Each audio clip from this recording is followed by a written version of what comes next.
Good afternoon, everyone. Tyler O'Connor here with Simplistic Fishing, here to give you some simple fishing tips and techniques to help you catch more bass. Today, we're fishing Lake Welsh Reservoir. We just posted a video. I'll put that link in the video. You should be able to click on it and be able to see the link to that. But before we dive into that, let's take a look at what we were actually fishing in the video and see if maybe that'll help you catch more fish out on Lake Welsh. So to start off with, we're going to go out to web app Navionics. I'll put a link in the description below. If you haven't ever used this application before, you definitely want to. It'll show you all of the different creek channels, the different drops, the breaks, the humps, everything that you need to know to catch more bass and position yourself in the right places to catch more bass throughout the year. So I'm going to go ahead and get us started here on Lake Welsh. Let's start at the boat ramp. So I'm just going to zoom us in here. Right here at the boat ramp is where we launched. We actually had a segment in the video where we were flipping, and we didn't catch any fish doing this, but we did see some fish. We actually saw some spawning fish right here by the boat ramp. So when you launch at Lake Welsh, definitely take a look right here by the boat ramp, just on this shoreline.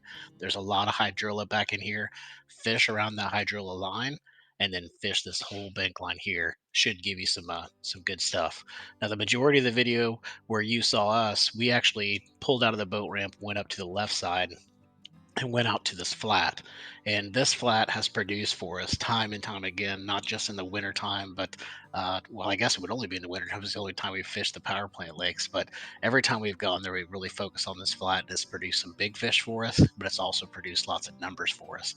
Um, so right here is the flat that you'll see. You can't see a lot of it in the video because it's so foggy that day, but we just worked this flat back and forth, and we stayed pretty far out. Probably stayed in 5 to 10 foot of water, casting back towards the bank, or really just fan casting everywhere. We use the 6-inch well baits that you saw in the video, the 4.5s. We put those on a 4/0, not a 5/0, a 4/0 flashy swimmer. And that seemed to be the money bait. Now I threw some rattle traps out there, a Quake 70 red rattle trap, and some orange. Didn't really have too many bites on that. Kept getting hung up pretty hard in the grass. I wasn't ripping it out good enough. I also tried to throw a jackhammer, got a couple bites on that, but nothing crazy. The whale bait seemed to really be the bait of choice for that flat.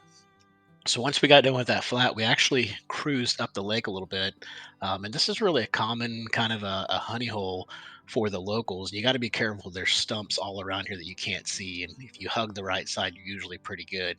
But once you get up in here, especially if you have hummingbird grass, you can actually see the creek channel in here. If you don't have hummingbird grass, Lawrence probably has them, and as well as the others that are out there. But myself, I run hummingbird grass, so I know for a fact that on those maps you can actually see the creek channel. But there's a creek channel right here, right where this fish is on Navionics.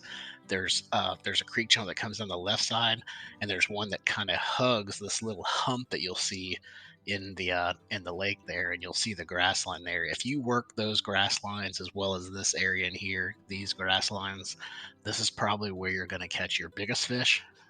And probably the best numbers. So when you go up there, definitely focus there. You're going to know you're in the right spot because you'll look around and you'll see 4 or 5 boats just out in the middle of the lake, and you'll wonder what they're doing. They're fishing those grass lines and they're catching big fish. So definitely go over there, join them. Don't get in their way, but join them and see if you can produce some good fish yourself. So once we got done with that flat, just a couple other things. These little pockets that you see in here, great little spawning pockets. A lot of them are. You can tuck back in there and see. This is a really good one in here too. That you could go check out. Once you get through this flat, and of course this is idle only, so when you go up here, you pretty much want to fish everything you can because it takes so long to get up there. But once you come out, then you're back out into the to the main lake. We saw a lot of boats over in this area fishing the other day, fishing the grass lines and fishing the timber that was in this cove. I've never spent a lot of time over there, but apparently it must be pretty good because anytime you see a ton of boats in one area, that usually gives away that something's over there that you need to go check out. Not saying you need a spot burn, but I mean, it's obvious when there's a lot of boats over there, right? The next place that you saw us go is we were actually in the power plant discharge, and this is a very common honey hole to go. You can either go up by the fence, which is pretty much where you saw us, and we were casting back out with the current with the Carolina rig, and then letting it just kind of, you know, go through the water and the current raise that bait up and it'll give it some really good movement. We got a lot of bites, caught a lot of little fish there, nothing really big. That's why you didn't see a ton of it on the video. That's also the bloopers on the video where I continue to screw up. The other place that's really popular here is there's a little hump, or I guess you could say a point, that comes out just off the edge of this discharge. And right here, basically right where you see that little cone, that is a great place to throw a Carolina rig as well. You can sit there and catch 30, 40, 50 fish sometimes, depending on the time of year and how the fish are biting. If you're just out there with a Carolina rig, use that current to your advantage. Throw a brush hog or something similar to that, and just let that current do the work, and you'll be amazed at the amount of fish you catch. And again, I don't usually catch a lot of big ones there, but definitely numbers are well there.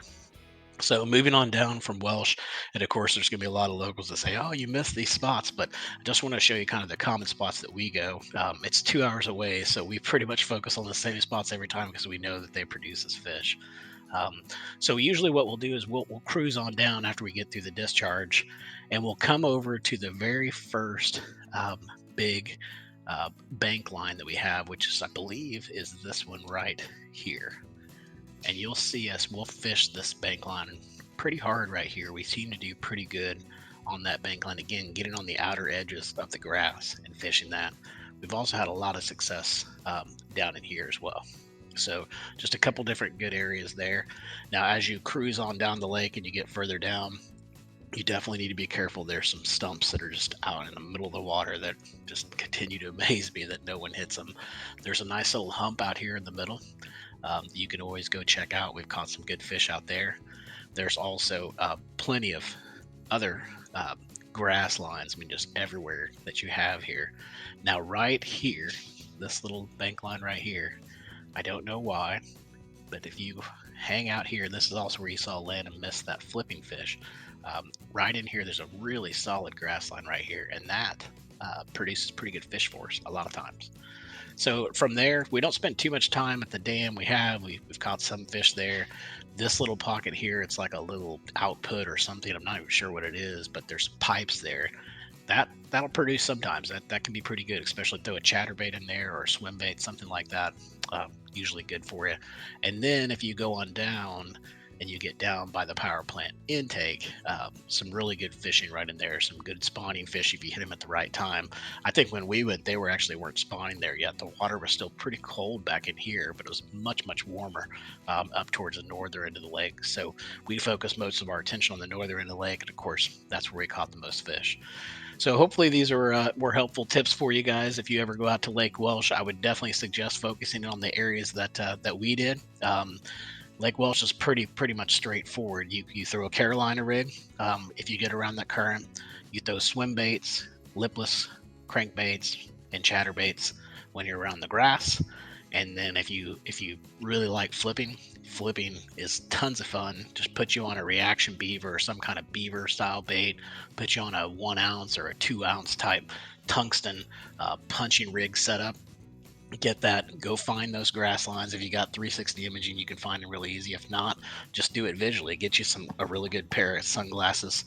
Right here are some polarized sunglasses where you can actually see the tops of those edges of those grass lines, and then just start working it. And eventually you'll find that edge line, because you'll know when you do, because that's when you're going to start getting a lot of bites. So I wish you the best of luck. Hopefully these tips will help you. We'll continue to do more lake breakdowns as we continue to produce more videos. Our next video, I'm actually going to break down the swim bait setups that we actually use on Lake, I almost said Lake Fork, on Lake Welsh, which are very similar to Lake Fork, but we'll break those down for you as well, show you those, and then we'll move on to our next lake in the next video. So looking forward to talking to you guys. Please make sure you like, subscribe, and comment, and let us know if these are helpful videos to you. We'll talk to you soon. Tight lines.